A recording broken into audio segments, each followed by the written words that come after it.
This is Sandra Salivich, founder of Destinos Enterprises, presenting Latin and Canadian destinations. We offer 3 different services: destination marketing, destination management, and general sales agent to travel companies, tourist boards, airlines, and land transportation. Homemade traditional Peruvian dessert, alfajores, basket of ham, beef, turkey, veggie gourmet sandwiches. Hoagie Waits Catering, phone number 778-245-3007. They right now are some of my best friends, but it took them almost a year before they start opening up to me, except the co-workers who were immigrants themselves. Accomplishments are going to be a really important part of any winner resume, and the accomplishments are, going to be different from saying, just my simple tasks or skills.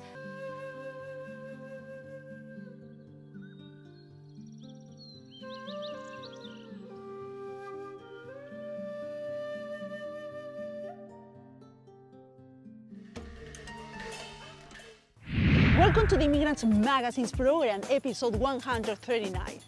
Lately, we are dividing our Tell Us Your Story segment in 2 parts because our guests have a lot of experiences and anecdotes to tell. Ineke Beeken's story is one of them.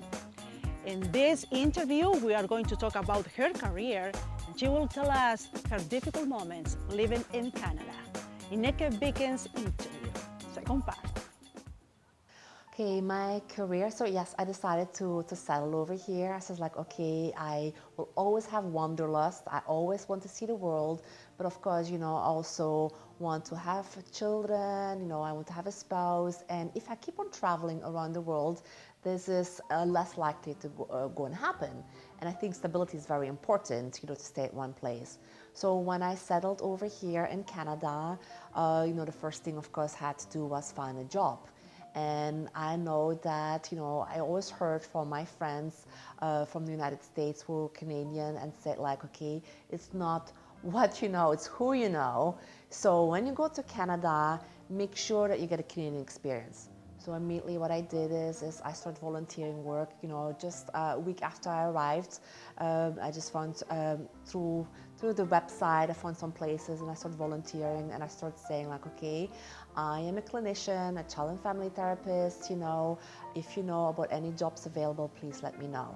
Then also, I started trying to understand the Canadian lifestyle through the volunteer work. I went through all types of agencies and just wrote my resume and says like, oh, please, if you need somebody who's a clinician, I am available. And then, also I went to the unemployment agency and they said they gave classes about how to write a resume that was okay for the Canadian population, so that's what I did. And so I had to put a lot of work in it, and because of all that work and being proactive, which was not easy to do that because I had to overcome my own shyness, I was able to, to secure a job within 2 months. And then once I started working, right, it was, okay, now I got a job. Right, now I need to find a home. And so I found my home in Coquitlam next to my first job. And so say, okay, now I have a job, now I have a rental home, now I need to make friends. So I was like, okay, this is not easy. So I did a lot of efforts. I said, okay, I'm going to go to community center. I'm going to do the preparation for the sun run. And I'm just going to get out of my comfort zone. And if I see somebody who looks foreign like me, I'm just going to say, hi, I'm just new in the country. Who are you? And that's how, I started building those connections. And then after that, right, this is like, well, I have not found the right person yet, but I still want a child. So it's like, okay, everything is possible in Canada. So I contacted the Ministry for Children and Families and then say, I hear that there are children that are open for adoption. I'm interested. What do I need to do? So I start saying like, okay, this is going to be my home for the rest of my life. Yes, I'm sure I'm going to travel again. Yes, I might even do projects in third world countries, but this is going to be my home. I believe that, being prepared in the United States by getting my master's degree over there and getting work experience in North America definitely helped me. because, you know, I found out that my European degree, when I came to Canada, they looked at it, but they said like, oh, you know, we're not really going to look at it too much, because what we really like is that you have a North American degree, and we're going to use that one. And then, yes, my first boss, you know, he is Canadian, he was Canadian, but he also lived in the United States for a little bit. So he says like, oh, I know that the experience that you got in the United States is going to be translating into Canada. Yes, it's different. Yes, you don't have Canadian experience, but at least we know that the education value is similar in the United States and in Canada. So therefore he said to me like, okay, I like your experience in the United States, that counts towards North American experience. You know, when I first came to Canada, I was surprised how hard it was going to be. Because I thought like being from Belgium, North America, from Northern Europe, it's going to be easy, and especially having some American experience, right, living there. So I understand the North American culture. What I realized though when I arrived in Canada is that the people were very friendly, but so reserved. And, you know, yes, I'm quite a friendly person. So I thought like, okay, I'm just going to say hi. And even my co-workers, I would say, hi, you know, I'm new in the country. You know, what would be a nice place to go hiking? Or do they have hiking groups over here? What do people do for fun? And people would tell me, they were very cautious about it, but they wouldn't invite me. And I'm thinking like, okay, you know, I don't want to be rude and go and say, can I come to your home? Because, you know, yes, I need to do some steps, but it's a little bit too much out of my comfort zone. So I just kept on saying like, you know, when people ask what did you do over the weekend, I would say like, you know, I'm trying to make friends, but it's very difficult. So I think, you know, after a while, you know, for example, my coworkers at that place, they right now, even when I changed jobs, they right now are some of my best friends. But it took them almost a year before they start opening up to me, except the co-workers who were immigrants themselves. Within a few months' time, they said to me, it's like, oh, you're new. Okay, we have been here for a few years. We know it's very difficult. Why don't you come to our house? I think, you know, having a very open mind and being humble helped me a lot, you know, integrate into the Canadian society. Because when I came over here, I says like, yes, I have my Belgian background, but you know, the reality is this is a different country. And you know, I have to learn about how people think, about what people do in their free time, you know, how they think about politics, about culture and stuff like that. So I try to have a very open mind. And I think by being very open-minded and not saying like, oh, we don't have that in my home country, or like, oh, this is weird. What I would try to do instead is like, oh, wow, that's interesting. Tell me more about it. And I was like, oh, you know, that's very different. I'm familiar to this. But, you know, it's almost like, I almost considered it as being on a big vacation, even when I didn't feel like I was on a vacation. But I was like, okay, I want to explore. I want to understand. Why do people do what they do? Why do they say what they say? For example, why are they so reserved? It's probably nothing to do with me. It must be, you know, something about the Canadian culture. It's like, oh, I wonder why that is. So I would start, you know, especially knowing that I know a lot of people, I would ask people, how come that people are so reserved at first? You know, and then they would just kind of explain their perspective. And I think that has helped me by keeping an open mind and not being rigid and saying like, I chose this country.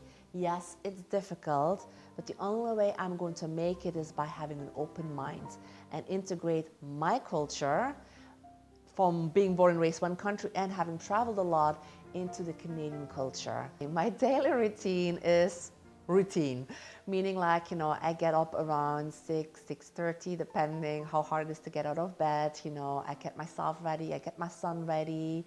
You know, I leave to work around quarter to eight. I arrive at my job, which is about 22 kilometers further, around 8:30.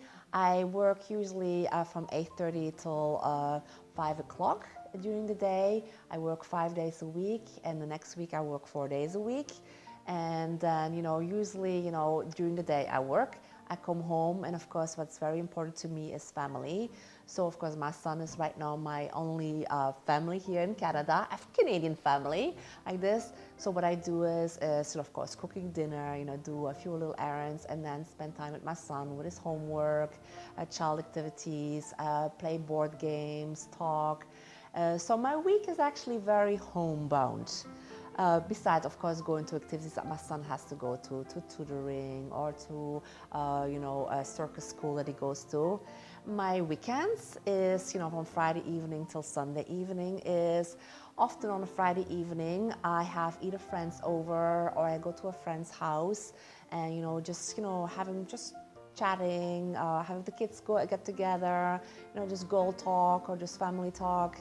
And what I love doing in the weekends is I go to church, and then besides church, I love hiking. So I do lots of hikes, especially in the spring and the summer. And I spend a lot of time, exploring the communities. It's like I have this bucket list, okay? Having a son in my life has changed everything. Because even when I always consider myself as unselfish, when you're single, you become a little bit selfish. If I want to go here or there, I can just do whatever I want to do. And suddenly I have to think about another person's future and another person's well-being. So I love it, even when it can be exhausting at times. But I love it because, it's like, okay, I'm going to cook something, not just for me, something for my son. And, I don't like cooking, but no, I have to cook, right?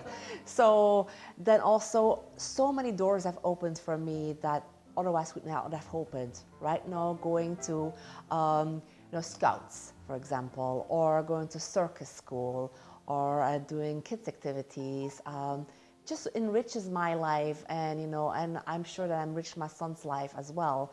And just look at the world through my son's eyes and just kind of teach him about, yes, we're in this beautiful country called Canada, but you know what? If you look on the map, it's just one part of this big, big world. And there's so much out there, and there's so many people with so many cultures. And he's a very inquisitive young man, right? So my son, he's always asking me questions, and he's always learning about Canada, about other countries. And it's just fun just to kind of bring my own experiences and share it with somebody. Your resume talks about yourself and how professional you can be. Writing a winner resume on our employment tips segment next. Accomplishments are going to be a really important part of any winner resume.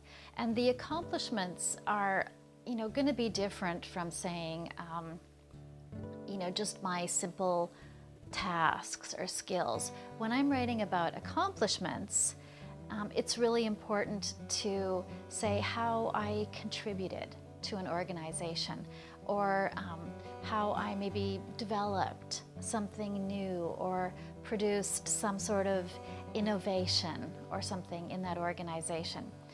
For many people, writing accomplishments includes something about money, like some money that they saved a company, or maybe some money that they helped to raise for a company, or it could be some sort of new program or new direction that they helped an organization move into. But everyone has an accomplishment, right? We all do things in our regular work that make processes better, more streamlined, easier, more cost-effective.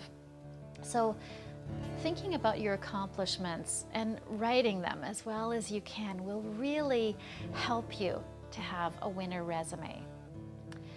Another point about a winner resume is that it has to be error-free. And that's one of the most challenging things for a lot of writers, is making sure that there are no spelling mistakes, no grammar mistakes, no typos, no strange looking fonts.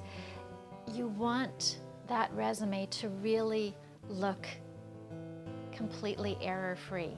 And to do this, you really need help. You need another person to maybe look at your resume. You should probably print it before you ever send it. Some people suggest reading your resume from bottom to top rather than from top to bottom. those are a few of the ways. Another one is just take a few hours in between the time that you write that targeted resume and then you send it. Have a space of 2 or 3 hours so that you're looking at your resume before you send it with fresh eyes. So those are some of the ways that you can have a winner resume. So just to review, we talked about making sure your resume is error-free, also making sure that your resume has accomplishments, okay? Making sure that you have a work history and an education section that is really targeted and showing information that's relevant to what the organization that you're applying to will want. Okay? You're also going to be able, or you're also going to need in your winner resume to have really clear contact information and to make sure that your resume is no more than 1 or 2 pages. And if you follow these guidelines, I think you are on track to have a winner resume. That's all the time that we have for today and for this employment tips segment. Thanks very much for watching. I'm Gwen Pawlikowski. Welcome to China. China is a great country and really, really beautiful. And we have lots of the different culture, and so we have a great wall. We have lots of the really good environment. So I'm really want to invite you to China.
all the scenes and funny moments behind the scenes next.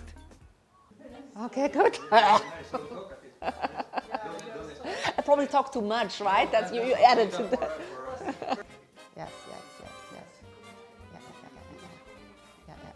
Yeah. I knew I was trying not to look at it. I couldn't say anything better with you, honey, because you were there. No, just kidding. Yeah, it's been nice in your job. You meet so many people from so many places, right? And so different careers, and you know, it's great.